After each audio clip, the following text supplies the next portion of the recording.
এই ১০ রাত বদলে দিতে পারে আপনার পুরো জীবন, যদি আপনি সত্যি চান।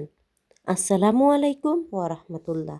ভাই ও বোনেরা, আজ আমি আপনাকে একটা প্রশ্ন করতে চাই।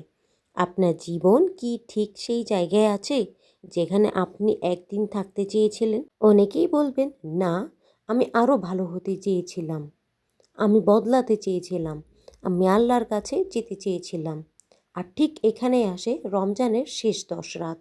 এই ১০ রাত শুধু কিছু রাত না, এই ১০ রাত এমন রাত যেখানে আল্লাহ মানুষের পুরো তাকদীর বদলে দিতে পারেন।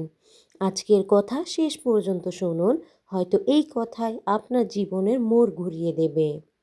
কেন এই ১০ রাত এত গুরুত্বপূর্ণ? আমরা অনেক সময় ভাবি রমজান তো প্রায় শেষ, কিন্তু বাস্তবতা হলো রমজান এখান থেকেই শুরু। এই ১০ রাতের মাঝেই আছে লাইলাতুল কদর, যা হলো হাজার মাসের চেয়েও উত্তম রাত।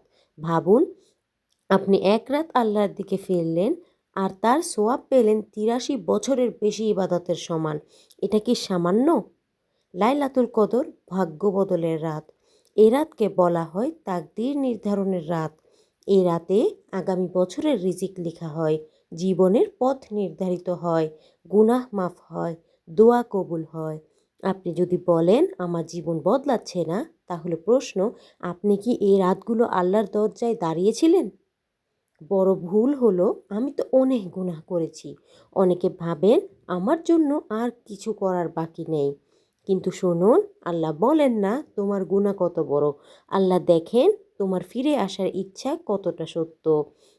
এই ১০ রাত হলো ভাঙা মানুষদের জন্য, হতাশ মানুষদের জন্য, ভুলে ভরা মানুষদের জন্য। এই ১০ রাত কেন আপনার জীবন বদলাতে পারে?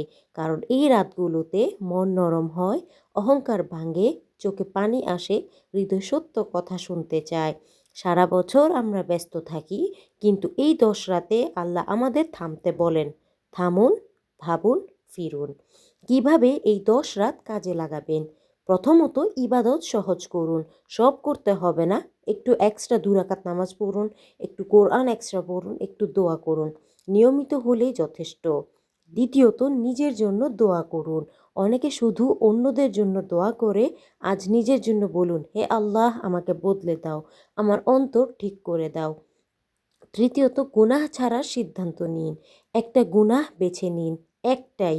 এর ১০ রাতেই তার সাথে বিদায় নিন। অনেকে মনে করেন কান্না না এলে দোয়া কবুল হয় না। আসলেই কি তাই? শুনুন, আল্লাহ চোখের পানি নয়, হৃদয়ের সত্যতা দেখেন। চুপচাপ বলা দোয়াও আল্লাহ শোনেন। যারা খুব ব্যস্ত তারা কি করবেন?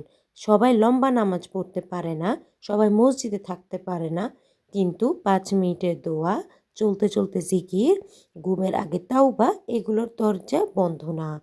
এগুলো করার চেষ্টা করবেন।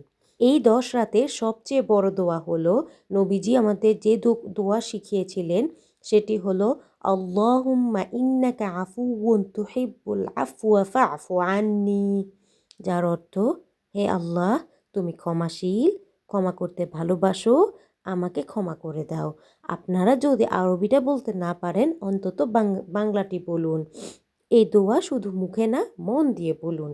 একবার কি ভেবেছেন, এই ১০ রাত যদি মিস হয়ে যায়, আমরা কেউ নিশ্চিত না আরেকটা রমজান পাবো কিনা।